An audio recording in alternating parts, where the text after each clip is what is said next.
We've got a lot more to tell you about, including deteriorating conditions across the great state of Florida as Milton makes landfall. We're talking about powerful winds and waves slamming the Florida coast, first the Gulf, now eventually the Atlantic. Fox weather correspondent Robert Ray is live in Bradenton, Florida, which I'm not so sure if the eye didn't cruise right over you at some point there, Robert. Yeah, Kevin, Janice, everyone watching. We actually moved from Bradenton, where we took over 100-mile-an-hour winds. We're in Tampa now, guys, and this is, look at this. This is a partial building collapse here in downtown Tampa. It is raining, and it's gusty winds still. And gosh, I don't know if we had this video that we just sent in from our journey. It was harrowing, to say the least, unfortunately. Looking at I-75 and other roadways full of debris and metal structures and trees down and power lines, and then flooded out roadways. Look, we tried to get to Tropicana Field, where that roof came off, where the Rays stay, where all those utility workers were going to stay, and we could not get there. That's why we came back to Tampa here tonight. We got about a few miles out, and suddenly the water came rushing in, and we had to get our vehicles out of there very, very fast. It got very dangerous. I'm glad we made it out okay on that. We've had multiple moments here throughout the night. We had a tree on West Bradenton fall during our reporting on our vehicles. Everybody's okay. We had surge come in, and then we went into Bradenton and took the 100-mile-an-hour plus winds. And what you see here in downtown Tampa is indicative of what we will likely see all around the region when the sun does come up, unfortunately. And that is structures that were compromised, have collapsed. We have wind damage everywhere. I can't even explain to you what it was like on I-75 trying to get here into Tampa. I mean, every single time we were driving, we had to slow down, slam on the brakes, go through trees that were on the interstate. The interstate's a total mess, and all the ancillary roads as well. And we are, again, seeing that flooding, unfortunately.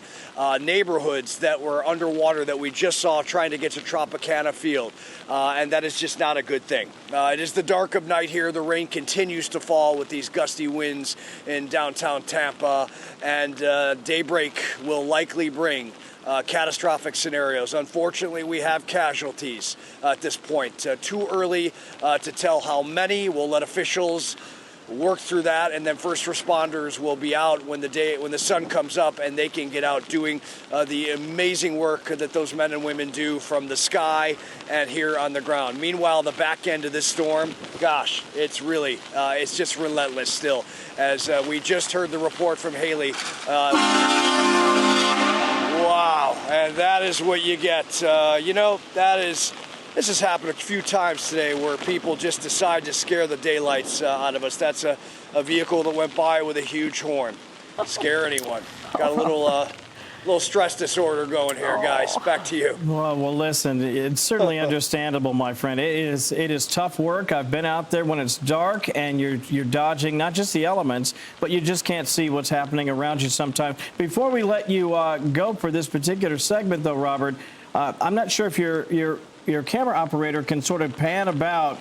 Can you just sort of walk us through what you're seeing around you? I mean, it looks awful from this vantage point. Yeah, we can, Kevin. In fact, Lloyd Alford, amazing job. This team has just been remarkable. And in fact, Kevin, I want to show you this. Lloyd, and the lens is going to get wet, but Lloyd, train the camera up there to the buildings. At one point tonight, power did get lost here in Tampa, and you see all those alarms going off, the lights flickering in the building, and he's got to try to, get that lens cleaned off. But look at the rain just coming down here still, and the debris and the bricks that are on the street, unfortunately, here. All over the place, and you zigzag through the streets of Tampa, and you just see debris from vegetation, trees that are down, alarms that are flashing. Lloyd, show them that right down here, down the street, and you see those lights just flickering. And that is what we're seeing all over the place. It's dangerous right now out there. I mean, we had a moment as we were coming into Tampa where we couldn't see a darn thing. We had to slam on the brakes, and there was a part of a structure. I don't know whether it was a home or a business, but we almost went right into it. And thank God we saw it and stopped and went around it. But look at this wind just whipping through the streets of downtown Tampa right now. It's relentless, and this is the back end of this storm. It's expected, but nonetheless not good. And let me also say this. You know, when you think of these tropical systems, you think of humidity, right? Yeah. It's cold right now. It's a cold rain, and it's a cold temperature coming through here in Tampa, guys. What a scene, and what a hurricane season thus far. For anyone that thought that this was going to be a dud a month ago when we had that lull in the peak of the hurricane season, think again, because this is an historic moment, and the aftermath is not going to be good in the days to come. Robert, we're just learning that the flash flood emergency for Tampa has expired, but it's been replaced by a flash flood warning. So we did have an emergency, meaning that catastrophic flooding is occurring. Now it's a warning. Doesn't mean you're out of the woods. Now, that structure that we saw, the rubble, what was that, with all the bricks? Yeah, Lloyd, take a look up. Let's show them what this building is. It looks to be one of the older buildings here in Tampa. You see, I mean, by my guess, somewhere between the 1930s and maybe 60s. And the top of the structure, if you could see, that's where all the brick has fallen, and the debris on here. I mean, clearly it was probably in a compromised state already, unfortunately, but this is a lot of brick mess here, and I just can't imagine. I don't know what time this happened, but I'm guessing it happened probably 3-4 hours ago when the winds were just raging, when we were taking those wind gusts in Bradenton, and my God, that wind brought me to my knees, and that is a situation you never want to be in. But look, I'm glad we brought those images, and we're bringing these images right now because this just shows the fury of the system. And it also will help first responders, if they're watching this, know what they're up against when they make it out here when the sun comes up, guys.